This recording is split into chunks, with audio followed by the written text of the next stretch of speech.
Please Well, thank you in. so much. Welcome to my home. I'm your host, Steve Savlov, and we're in the home of Young and Pearl Lee, and they are from South Korea, and they're going to talk a little bit about their background and what it was like growing up in South Korea and what it was like coming to the United States. So let's start with you, Pearl. Can you tell me a little bit about what it was like growing up in South Korea? What's the name of your hometown? Well, I was born in the city called Daegu, which is south of Seoul. Mm-hmm. And shortly after I was born, my father was hit by a North Communist student, and he got very, very sick and never recovered, and he passed away. Oh. So it was during the wartime, and Daegu had a lot of, because Daegu was surrounded by the mountains, all these communists were hiding in the mountain during the daytime, and then at night they would come out and they would go after their targets. And unfortunately, my father was one of the targets. And as I remember, it was a very confusing time in our history. Yeah. And there are a lot of families that lost their fathers and the mothers too. Mm-hmm. So, but I remember I didn't have a really vivid memory because I was very, very little. Mm. And then later on we came to Seoul, which is the capital city. Mm-hmm. And then my mother always felt that we need a good education, and for women to move on, advance in their lives, we need to get Western education. So she encouraged my sister and I both go to U.S. and to study. So I came to U.S. right after high school. Oh, okay. Yes. Well, do you have any memories of what it was like? You said wartime, and the communists were up in the mountains. Do you have any memories of what it was like for you? Well, my childhood memories are very vague, and I know that my mother had to really work hard to struggle to support the family since we didn't have the father. But my favorite memories when I came to Seoul, it was a lot bigger city, and the schools that I was sent was run by foreign nuns. So I lived in a dormitory, and it was just like a foreign country. Oh, okay. Yes, and I was there for 6 years before I came to U.S., and that's where I learned English by British nuns. And those were my very pleasant childhood memories. Good. Yes. And you said your mom had to work very hard. What did she do? Well, she became a nurse because at that time, women had a hard time getting a job, although she was studying piano, but she could not continue her education. So then at the time, she decided to come to U.S. There were a lot of opportunities for scholarships because Korea was a developing country. And the WHO was very deeply involved with Korean public health. So she was able to get a scholarship and came to University of Hawaii.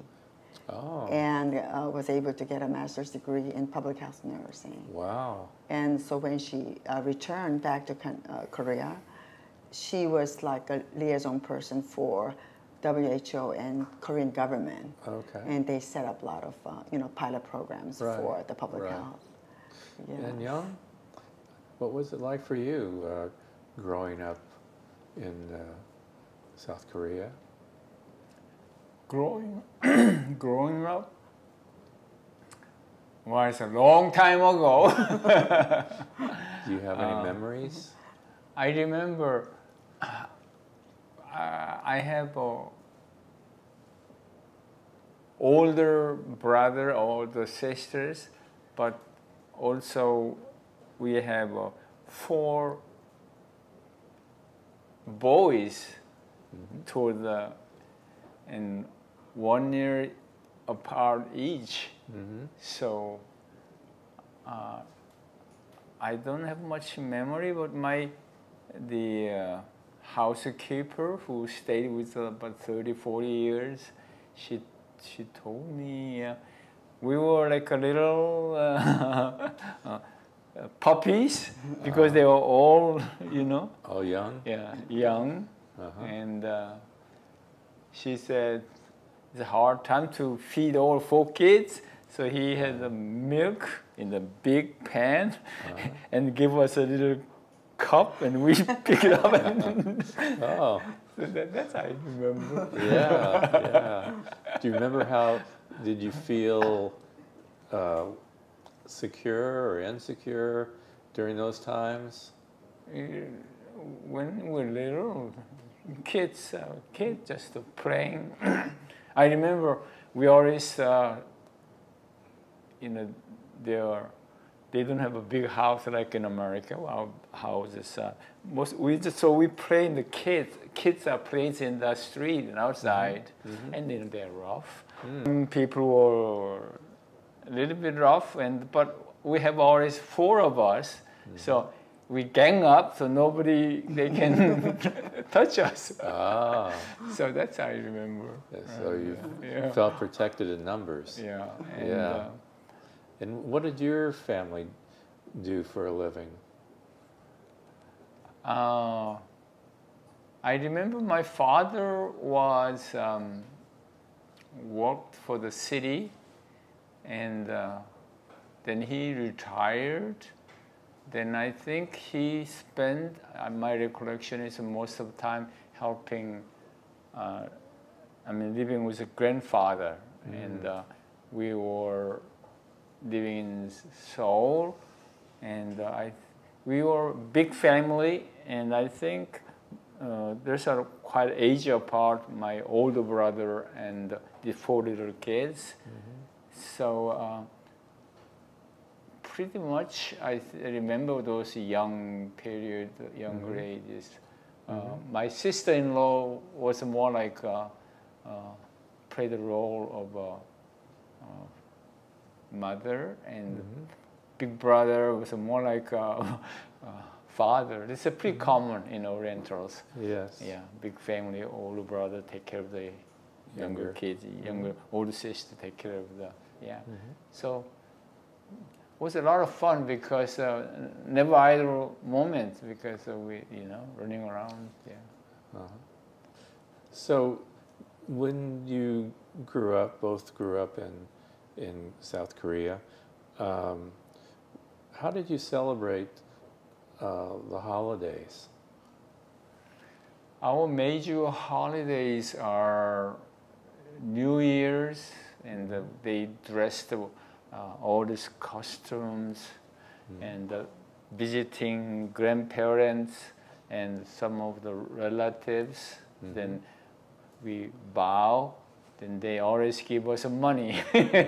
That's a good part.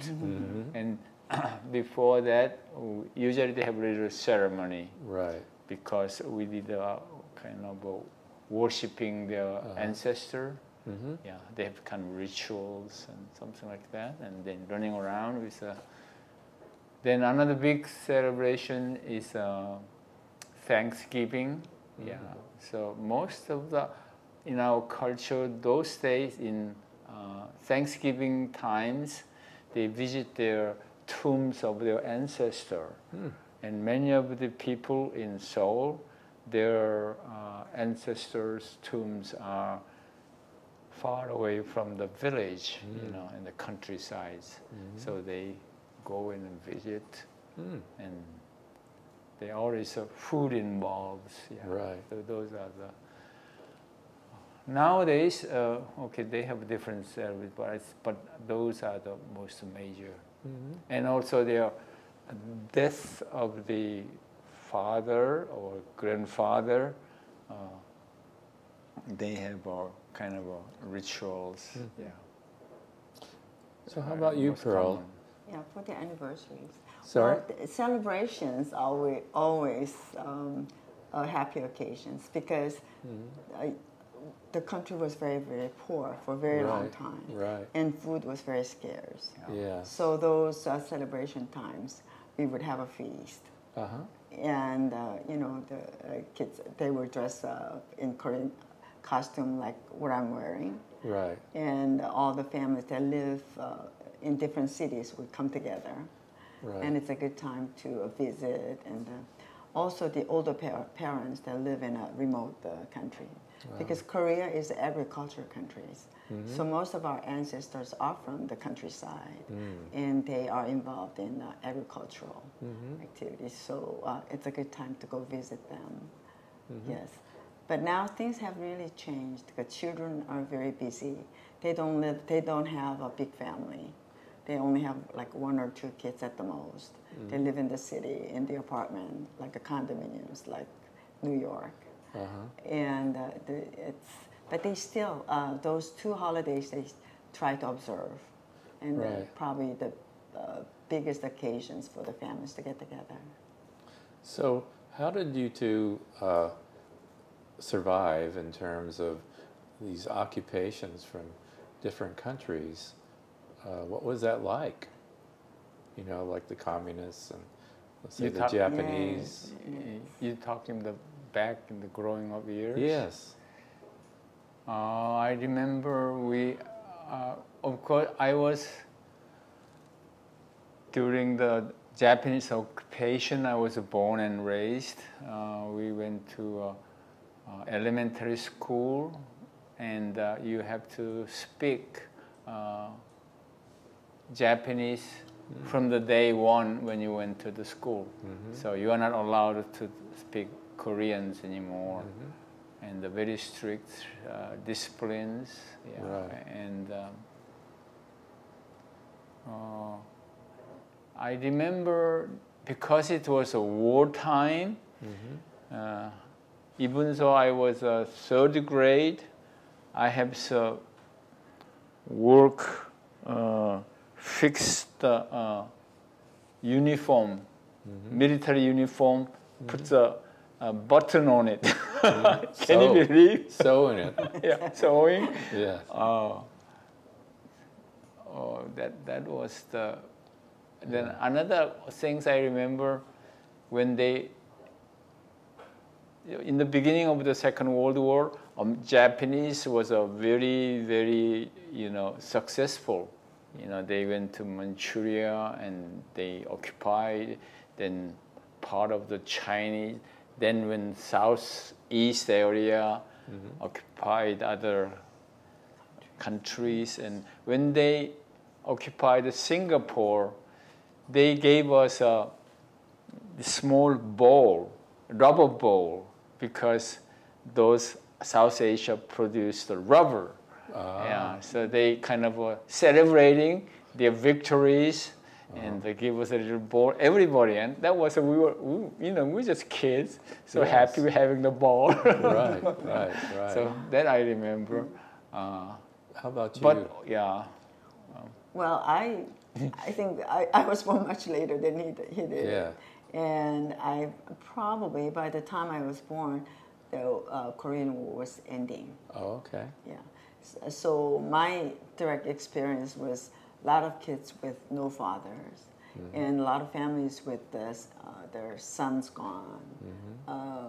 Every family has a story, very sad stories. Yes. Yeah. Yes, and I also met a lot of friends that flee from the north, Oh, okay. came to the south, and had to leave everything back home. And some of them are without family. They lost a family in the process of coming to the south. So I'm familiar with all those very, very terrible war stories. Right. Yes. Right. And actually, my mother life was affected hugely, because she became a widow when she was 29. Yeah. So how did the two of you meet? Well, we were both in Los Angeles. Oh, okay. And my husband's high school reunion, they had a party at one of the friends' house. And at the time, my brother-in-law was visiting from Chicago. He also happened to go to the same high school. So I drove them to the reunion party, and that's where I met my husband. Then everything happened, I guess. And everything happened. And you have some children. Yes. How many? Yes, we have a daughter that lives in Costa Mesa. Uh-huh. One lives in D.C. One lives in Temecula. Temecula. Yeah, and one of my son actually, who lived in D.C., used to live in Africa for 8 years. Wow. Yeah, so we visited 4 times. Wow. And Africa remind me of old Korea. Mm. Yeah, even when I got to Nairobi, you know, all the streets, unpaved streets, and the kids playing on the streets. That reminds me of like in Korea in 70s, 60s. Sure, Yeah, sure. 60s, yes. And you have grandchildren, right? Yes, we have 3 boys and a girl, and we're expecting twins Congratulations. by the end of this year. Congratulations, yeah. Yes. How so wonderful. we're very excited about that. How wonderful. Yes. So you met in the United States. Yes. And what brought each of you to the United States? Well, I basically wanted to go to school, but I couldn't get the student status right after high school. Right. So I came to visit my sister who was living in Chicago Uh-huh. as a visitor. Right. And then I went to language school. And from there I went to University of Illinois. You left University of Illinois. Yes, and I Okay. studied hospital dietetics. Oh, okay. I got my degrees. Uh-huh. Worked very, very hard. Yeah. But those were good times. Uh-huh. Yes. How about you, Young? I came in 1959. There was of course, that time Korea was still poor after the war, and still Korea was trying to recover from the war-torn countries, and I was able to come to the United States, and they allowed to have $100. Yeah, so I came. I stopped in Japan, and I liked the camera. So small Minolta camera, I paid $16. Wow. So I have left $84 in my pocket. Yeah, but I was lucky. I had a sponsor, and he was a very, very generous person, and he helped me first year of the schooling and dormitory and so forth. So I came as a junior standing, and for 2 years I pretty much self-supported. Yeah, those time was a very I recall country. United States was a still wonderful country. Less crimes, less violation. Yeah. You know, crime like these times. So anyway, so after 2 years, kind of self-supported. Then I worked for a little bit. Then I went back to graduate school. But in graduate school, I was lucky. I had some scholarships. And you got your PhD, right? Yeah, from University of Southern California. Wow, that's a very nice school. Yeah. So here you are in the United States, and where did you live before you came to Laguna Woods. Laguna Woods? We lived in Arizona. Oh. Yeah, I lived Tempe, Arizona. Tempe. For 33 years. Yeah. Oh, really? Yes. Before then, we lived in Orange County. Orange County. For about 10 years. Yeah. So what brought you to Laguna Woods? We were on the trip. Then in the trip, there's a group of people, Koreans, who living in Laguna Woods. Oh, okay. And I learned about it. Yeah. Even though my younger brother used to live in Lake Forest. Yeah, Lake Forest. Oh, okay. Yeah, but I didn't know it was there. So I came and I guess we first ate the lunch or something. At the golf course. At golf course, they said, "Whoa!" Oh, yeah. That did it, I think. Yeah. So since you've been here how many years? We just finished our first year. Your first year, okay. Yes. And are you involved in any activities? Yes, we have, and I was so shocked to find out there's so many Koreans living here, and they have a lot of activities themselves. So I joined their singing group. I joined their the Spanish group, and I take some classes from Saddleback as well. Oh, wonderful. Yeah, and also the church that's close by on Milton. There is a Korean Methodist church. Oh. At the size of about 150. How interesting. Yeah, so everything's so close. Yeah, you know, that's very nice. convenient. That's nice about living here. Yes. How about you, Young? Well, when I first moved in, I really marveled. There are so many activities and kind of clubs, and then I don't know what to do. So first thing I did a little bit of volunteer work. Good. At the Saddleback Hospital, and I pushed the wheelchairs. Yeah. How generous of you. and she did delivering. I also did volunteer work at the senior center, delivering the Meals on Wheels. Yeah. Wonderful. Yeah, that way I got to learn all the different gates and the people, because we go visit them door to door, and it was a good experience, and I still do that. Good. It was a Good. Yeah. And it's so wonderful in Laguna Woods is such a pleasant environment, and not only that, so many things so easily accessible. You know, we just 1 minute to the clubhouse, you can swim, you can exercise. Right. Any lectures are available, and I love to hike, so I joined the hiking clubs. Wonderful. Yeah. Then also we are actually involved. Also, few of us started a new group called the Senior Bio Senior Group. It says older folks, mostly 80 plus people, getting together. And, Okay. yeah. So I understand that some food was prepared Yeah. from your country. Yes. And Very important. Food is very important. That's right. Yes. That's right. So can we adjourn from this part of the interview and go over to where the food is? Sure. And so here we are, the dining table of Young and Pearl's home. And we have these foods that are, first of all, look quite delicious and nutritious.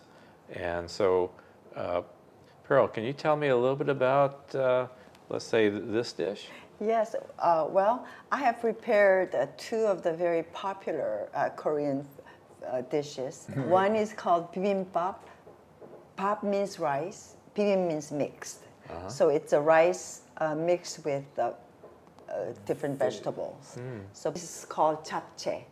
These are the two very popular dishes in among Americans too. And I know that in the restaurants, I've run into many foreigners. They always either order bibimbap or japchae.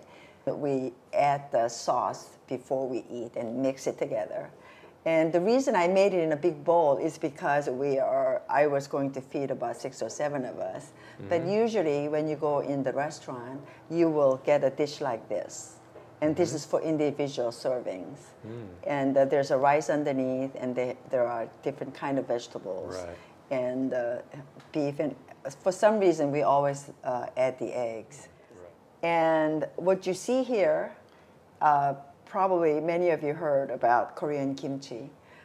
Kimchi is very famous food in Korean cuisine. There are over 100 different kind of kimchi. And what it is a fermented cabbage. Sometimes they make it with a radish. Sometimes they make it with cucumbers, different kinds. But this one, I just made it about 2 days ago. Sometimes they keep it in the refrigerator for over months.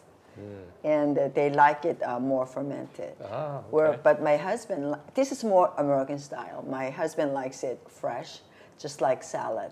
Although it looks hot, we try to keep it mild. Some of these Really? Korean foods. Yes, yes. So let me ask Young about his. Do you have this every day? Not really. Not really. Yeah. But there is other popular one. One is a bulgogi. Means pul means fire and gogi means meat. Yeah, marinated beef. Yeah. So that's like a steak, but Very thin, very thin steak. But this is another one is a kalbi. That means Rib. Thank you for sharing, and first of all for being so generous and opening your house to our crew and to the people on Channel 6. And till next time, we'll say adieu and let's eat. Yes, and we call 감사합니다.